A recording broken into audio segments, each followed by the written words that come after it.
Hello friends, पहले तो मैं आपसे क्षमा मांगता हूँ वीडियो लेट बनाने के लिए, क्योंकि आईपीओ जैसा है मैं लगाना नहीं चाह रहा था, इसलिए मैं वीडियो भी नहीं बनाना चाह रहा था। मैं वही वीडियो बनाना चाह रहा हूँ जिस पे मेरा मन मानता है कि ये आईपीओ ठीक है, मेरे सभी व्यूअर्स को बढ़िया रहेगा, नुकसान नहीं होगा। इसलिए मैं इसको बनाना नहीं चाह रहा था, लेकिन एक भाई ने मेरे को कहा कि आप इसके ऊपर बनाइए। उन्होंने कमेंट किया तो उनका हुक्म सराखोबर, उनके लिए मैं फिर ये वीडियो बना रहा हूँ। आज हम जिस कंपनी के आईपीओ के बारे में बात करने जा रहे हैं उसका नाम है HMA एग्रो इंडस्ट्रीज लिमिटेड। यह कंपनी 2008 में बनी थी। मोस्टली ये कंपनी नॉन वेजिटेरियन आइटम्स बनाती है। सबसे ज़्यादा इसकी जो आइटम्स हैं वो बुफेलो मीट है जो एक्सपोर्ट करती है। मैक्सिमम इसका एक्सपोर्ट है। जितनी ये प्रोडक्शन करती है उसका 90% ये एक्सपोर्ट करती है। इंडिया के अंदर ये 3rd नंबर पर आती है एक्सपोर्ट करने में बुफेलो मीट। बुफेलो मीट के अलावा इनका वेजिटेबल्स का, अनाजों का और एनिमल की फीड का भी काम है। Black gold, Kamil and HMA, इन तीनों के नाम से इनके ब्रांड हैं। इनके मीट प्रोसेसिंग के 4 प्लांट हैं जो अलीगढ़ में, मोहाली में, आगरा में और परभनी में हैं। 5th प्लांट ये सेटअप करना चाह रहे हैं जो कि हरियाणा के अंदर करना चाह रहे हैं। कंपनी उन्नाव के अंदर एक और प्लांट है जिसको एक्वायर करने की कोशिश कर रही है, उसके साथ बातचीत चल रही है। जब ये फुल्ली कैपेसिटी पे हो जाएगी, 5th प्लांट भी करनाल के अंदर बन जाएगा, तब इसकी कैपेसिटी 4 लाख मीट्रिक टन पर एनम हो जाएगी। उसको देखकर ऐसा लगता है कि कंपनी इसके बाद हिंदुस्तान में नंबर 1 हो जाएगी एक्सपोर्ट करने में बुफेलो मीट का।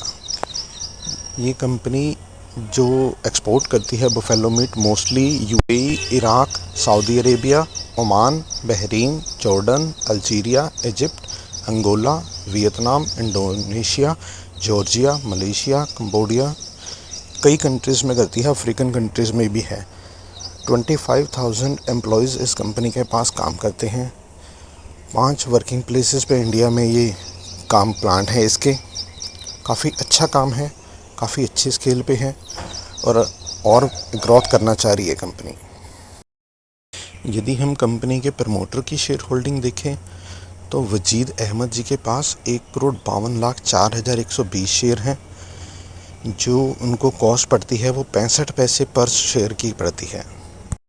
और इनके पास कंपनी के 32% स्टेक है। यहाँ पर बाय मिस्टेक 16% लिखा हुआ है, इसको 32% कंसिडर कीजिए। गुलजार अहमद जी के पास 16% स्टेक है, उनको कॉस्ट ₹1.13 पड़ती है। ऐसे ही मोहम्मद महमूद कुरैशी जी के पास 1.29 की एवरेज पड़ती है। मोहम्मद अशरफ कुरैशी जी के पास 1.56 की। जुल्फ़िकार अहमद कुरैशी जी के पास 1.45, ₹1.45 की कॉस्ट पड़ती है। काफ़ी कम रेट में इनके पास स्टॉक पड़ा है। कंपनी के ब्रांड और सर्टिफिकेशन पे भी एक नज़र कर लीजिए। इसके ब्रांड HMA के नाम से और ग्रीन गोल्ड के नाम से ये चावल बनाती हैं, एक्सपोर्ट भी करते हैं। अच्छा काम है चावल का भी इनका, लेकिन बहुत बड़े स्केल पे नहीं है, छोटे स्केल पे ही है। करनाल के अंदर इनका प्लांट है, हरियाणा में। HMA कंपनी को कई संस्थाओं से सर्टिफिकेशन प्राप्त है, जैसे ISO, IAF, GMP, FDA। इसके अलावा इसको जमात उलमाए हिंद हलाल ट्रस्ट की तरफ से भी सर्टिफिकेशन प्राप्त है। इनके प्रोडक्ट्स की अगर बात करें तो इनके प्रोडक्ट्स में offals, pet foods, rendered products, basmati rice शामिल हैं। फ्रूट्स और वेजिटेबल्स के ऊपर ये काम कर रही हैं, जल्दी ही ये लॉन्च कर देंगे। ऑफल्स के बारे में अगर मैं बात करूं तो ऑफल्स क्या होते हैं? ऑफल्स ऐसे प्रोडक्ट्स खाने के लिए बनाना, जैसे कि बुफेलो के ईयर्स, उसके कान हो गए, कलेजा हो गया, ऐसी आइटम्स को ऑफल्स बोलते हैं। पेट फूड्स तो आपको बताया मैंने, एनिमल्स के लिए फूड्स बनाते हैं ये।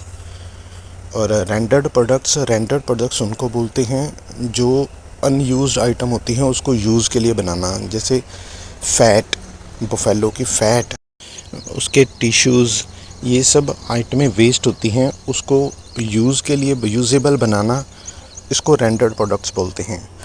उसके अलावा ये बोनलेस बफेलो मीट बनाते हैं। चिकन और पल्सेस ये अभी लॉन्च करना चाह रहे हैं और फ़िश में भी काम है इनका। मैक्सिमम जो है इनका नॉन वेज है।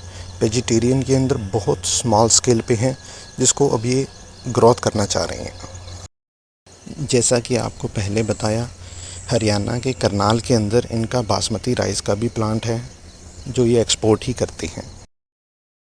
आइए दोस्तों, आईपीओ की डिटेल एक बार चेक करते हैं। 20 जून को ये आईपीओ ओपन हो रहा है और 23 जून को बंद हो जाएगा। 10 रुपये फेस वैल्यू है। 555 से 585 रुपये प्राइस बैंड है। 25 शेयर्स के मल्टीपल में इसके में लगा सकते हैं। टोटल इशू जो है वो 480 करोड़ का है, जिसमें से 150 करोड़ कंपनी के पास जाएगा और बाकी का 330 करोड़ ऑफ़र फॉर सेल है, जो प्रमोटर्स अपना स्टॉक बेच रहे हैं उनको मिलेगा। बीएससी और एनएससी दोनों में ये लिस्ट होगा। 30 जून को इसकी अलॉटमेंट फाइनल हो जाएगी। 30 जून को इसके रिफंड्स आ जाएंगे।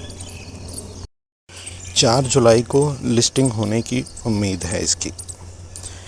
QIB कोटा जो है 50% है, NII 15% और रिटेल का 35% कोटा है। उसी के अकॉर्डिंग शेयर्स अलॉट होंगे। 25 शेयर के मल्टीपल में यदि हम बात करें तो 14,625 रुपये की अमाउंट बनेगी एक लॉट की। उसी के हिसाब से मल्टीपल्स चलता रहेगा। मैक्सिमम रिटेल जो है वो 325 शेयर्स के लिए अप्लाई कर सकते हैं, जिसकी अमाउंट 1,90,125 बनेगी। यदि हम इस कंपनी के फाइनेंशियल्स देखें तो 2019, 20, 21, 22 टोटल एसेट्स ग्रोथ कर रहे हैं, सिर्फ 20 में कम हुए हैं। वो उसका रीज़न ये था कि कोरोना का टाइम था, हर चीज़ में सेल कम थी और इस चीज़ की तो ज़्यादा ही कम थी, नॉन वेज मटेरियल की, इसलिए इसके एसेट्स भी कम हैं। रेवेन्यू भी कम हुआ है। रेवेन्यू 21 में भी कम था, हालांकि 22 में बहुत अच्छा रेवेन्यू कर दिया है इन्होंने। 3,138 करोड़ का रेवेन्यू है, अच्छा है। प्रॉफिट आफ्टर टैक्स कंटिन्यूसली बढ़ रहा है। लास्ट फाइनेंशियल ईयर की बात करें तो 31 मार्च 22 को 117 करोड़ का प्रॉफिट जनरेट किया था, गुड है। रिजर्व्स एंड सरप्लस भी बढ़ रहे हैं।